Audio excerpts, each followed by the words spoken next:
Hello everyone, আজকে আমি তৈরি করব পটলের দোরমা। এখানে আমি পটলটাকে দুই সাইড থেকে কেটে নিয়েছি। পটলের ভিতর থেকে আমি পুরগুলো বের করে নিব।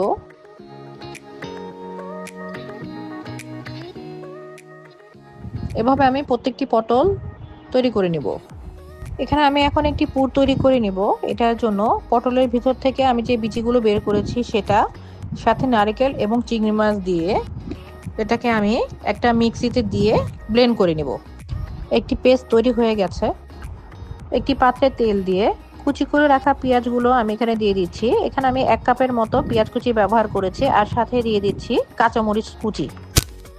পেঁয়াজগুলো ভাজা হয়ে গেছে, এর মধ্যে আমি এখন পেস্টটা দিয়ে দিচ্ছি। পেস্টটাকে এমনভাবে ভাজতে হবে যাতে জলটা শুকিয়ে যায়। তো আমি এটাকে খুব ভালোভাবে ভেজে নিয়েছি। এখন আমি পটলের মধ্যে এই পুরগুলোকে দিয়ে দিব।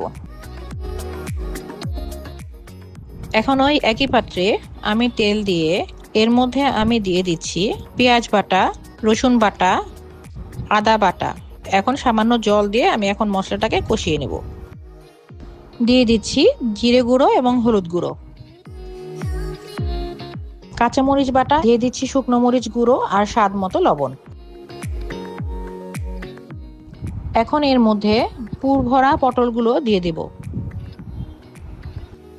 পটলগুলোকে মশলার সাথে খুব ভালোভাবে মিশিয়ে নেওয়ার পরে সামান্য পরিমাণে জল দিয়ে এটাকে আমি ঢেকে রান্না করব।